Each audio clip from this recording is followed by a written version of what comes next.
gatanu z'ukwa cumi n'abiri bibiri na cumi na karindwi nibwo nabatijwe hano muri ino torero.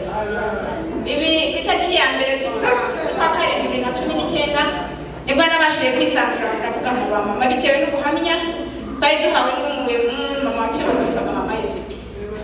Yaduhaye ubuhamya nanjye numva nditinyuze numva ndavuga ese buriya noneho ejo bundi bwo kuri 23 z'ukwa cumi n'abiri naje kurara hano mu rusengero. Arumama mbwate waje kurara nabwira ngiye naje kurara imbere y'Imana. Imbere y'Imana ntabwo ari aho gukira ntabwo gukira. Iragiye bigeze kuri 11 z'ukwa mbere muri uyu mwaka nza kurota bisho masengera ariko ndi jyenyine.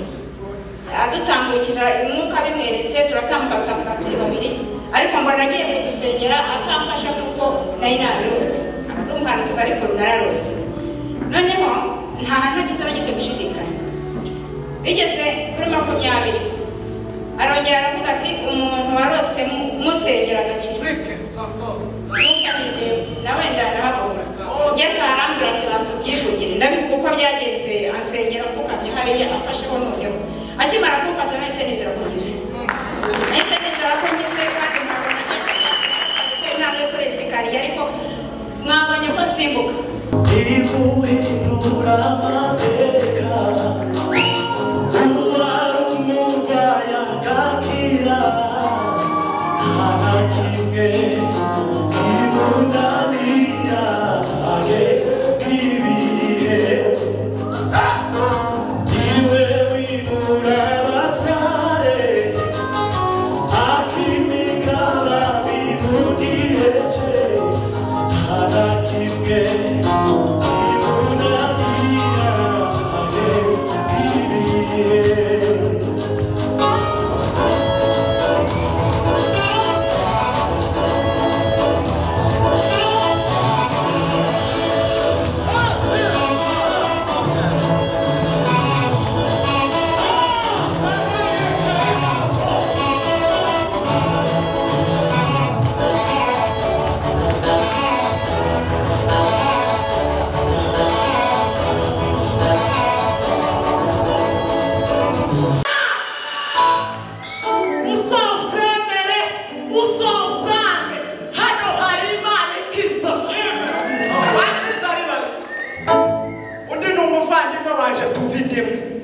Bari bamwandikiye kubagwa yagiye kibagabaga yagese atabasha kuva mu gitanda ariko arimo arasirimba.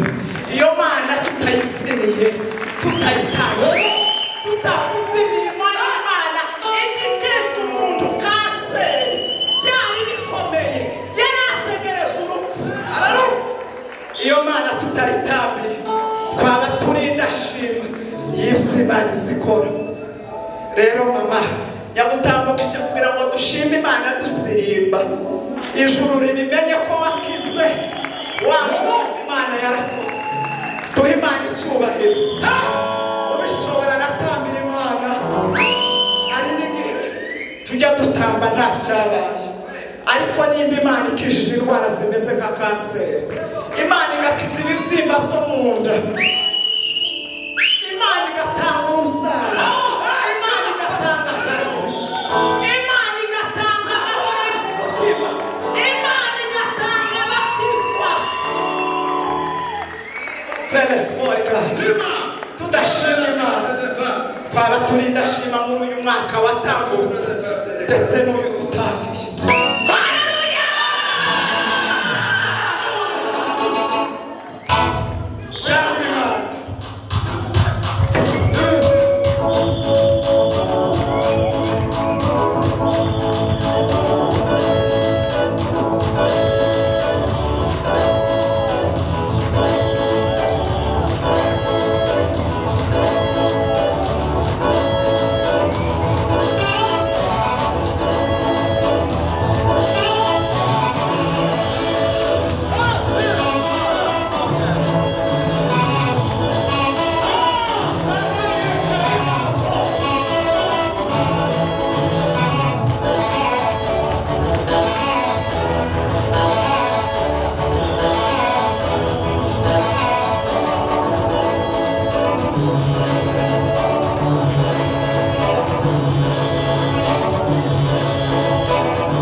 kubagwa yagiye Kibagabaga yagiye Sehashika atabasha kuva mu gitanda ariko arimo arasirimba. Iyo Mana tutayiziniye tutayitanga tutavuze imirimo y'Imana igiteza umuntu kanseri byari bikomeye yarategereje urupfu. Iyo Mana tutayitambiye twaba turinda shimwe y'ibyo Imana izikora. Rero mama nyamutambukije kugira ngo dushime Imana dusirimba ijuru ribimenye ko wakize wamuzi Imana yarakoze. Duhe Imana icyubahiro ubishobora aratambira Imana. Hari n'igihe tujya dutamba nta cyabaye ariko nimba Imana ikijije indwara zimeze nka kanseri, Imana igakiza ibibyimba byo mu nda, Imana igatanga umusaruro, Imana igatanga akazi, Imana igatanga amahoro y'umutima, Imana igatanga abakizwa. Seneforika tudashima Imana twaba turinda shima muri uyu mwaka watambutse ndetse n'uyu dutangiye.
kuri 25 z'ukwa 12 2017 nibwo nabatirijwe hano muri ino torero.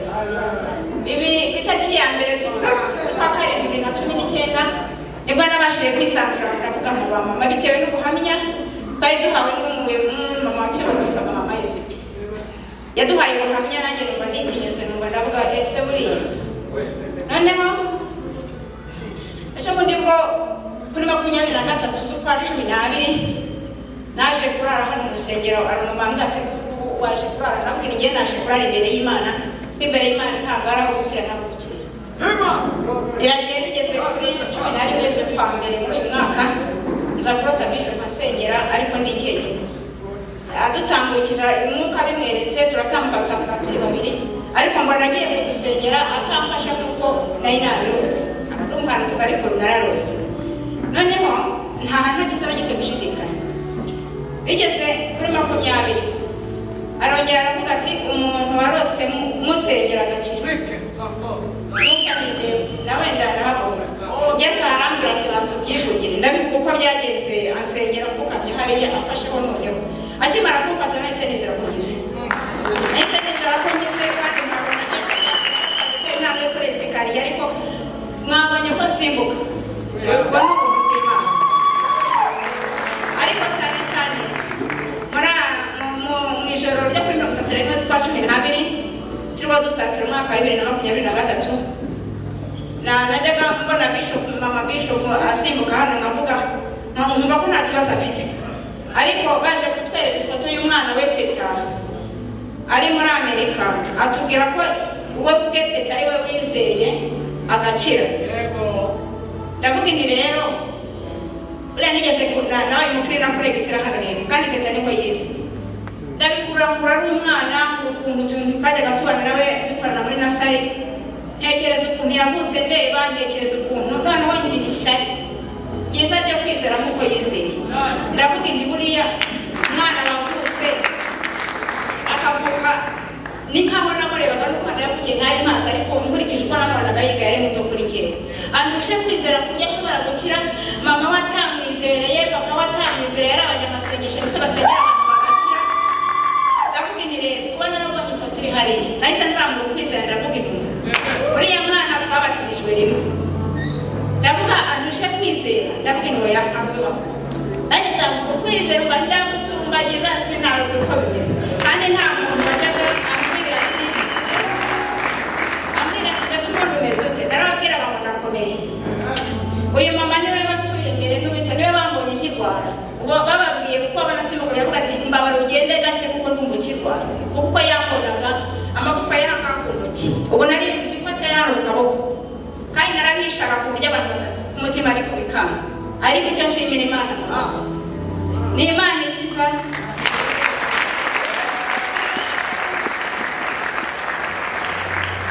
ntabwo bikurura ngo mbyumve umunezero mba mfite ntabwo mwumva ukuntu umeze nanone suri inyuma hato kuri 22 z'ukwa 11 nari ngiye kuko ntabizi mpiraho ntazi n'iki abamama barabizi naye babwiye hari mama Sikopi hari ijambo yambwiye ku kintu nashidikanyaga numva kirampunyije kirandubatse numva nongeye mbaye muzima ariko mana yanjye navuye Kanombe hano ntazi ko ngenda mara muri koma iminsi 2 y'ubutaro ntabwo nari mbizi kandi ikindi Imana nshima ni Imana yishyura amadeni umuganga wanjyanye yarandusibye ko yamurikirana nanjye ubwo nyine namufataga nka muganga ariko yambere umuvandimwe ukomeye ubwo yaranjyanye aragenda ajya kumbuza muri iyo minsi 2 yanyitayeho kubera ko ntabwo nifuzaga kuri mitiweli nifuzaga 100%. Aragenda atanga 120 atazi ngo ngenza abishyura mu kugaruka yarantwaye aragenda ngeze iwanjye mu rugo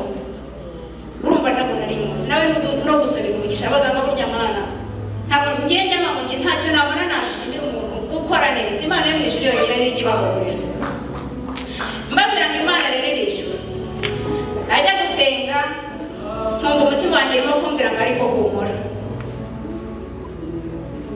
Mana ndashimira abamama cyane Baritema ya mama ndayikunda yaramfashije ejo bundi iragira iti irantekereza imbere z'ibihumbi 100 nongera gushimira byo yasimira uti abo bana kuwa mbere nzana bakambihumbi 100 yampaye 20 ngeze hariya kuri gate nasajya sana bampaye ibyo 100 babishyitse ya mafaranga ya wa muganga wamvuje ntamuzi ari ukuri Imana yakoreye kandi rero aya mafaranga Imana yambwira ko izanyishyurira nta handi kandi ayindi biyakure ariko ndayabonye bitanyohereza umuganga munyamwoherereje we yavuze se birashoboka ni weho urimo uravuga kayitwara muto bitavuga ese birashoboka ko ari wowe ndabwira ngiye arambwira ati kubera ko iri jana nanjye nari ari kuyahanga hantu ariko 20 ya kanyongera nyagusubize uzabisuka Imana irisha yenda ko navuga navuga ko siko yarahabana ibitangaza byinshi na n'ubu kandi biracyariho uhari yihangane mu mwami kuko ibi gusenga n'imbaraga idukomeza igihe bidukomeretsa bihari ariko bwiyejura byose dufite Kristo Imana yamugisha. Pastor atuyobora kubasengera ariko abaririmbyi muvuge ngo ni igihindura amateka. Imana ni izihindura amateka. Wari ufite kanseri y'inkondo y'umura uyu munsi arasirimba uwo nawe arakomeye.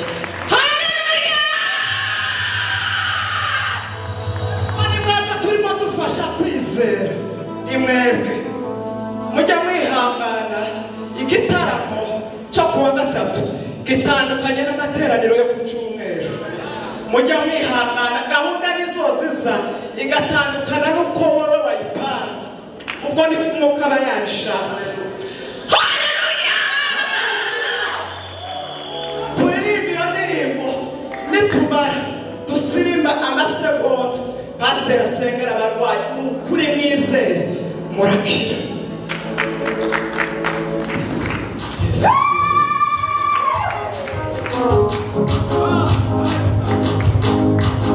Ibuhindura amateka uwarumurwayi agakira nta kimwe imunanira age ibihe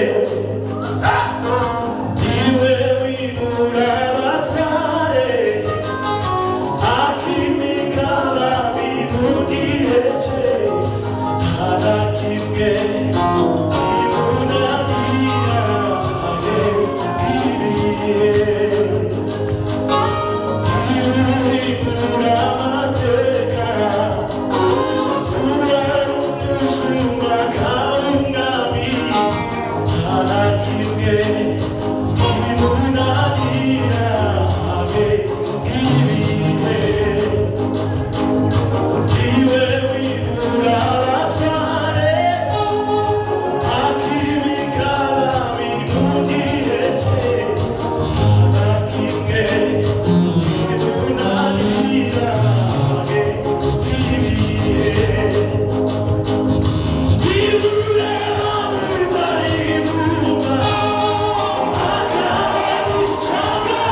mwizere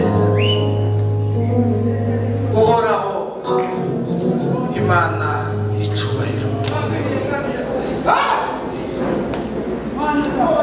Turi mu nzu itirirwa izina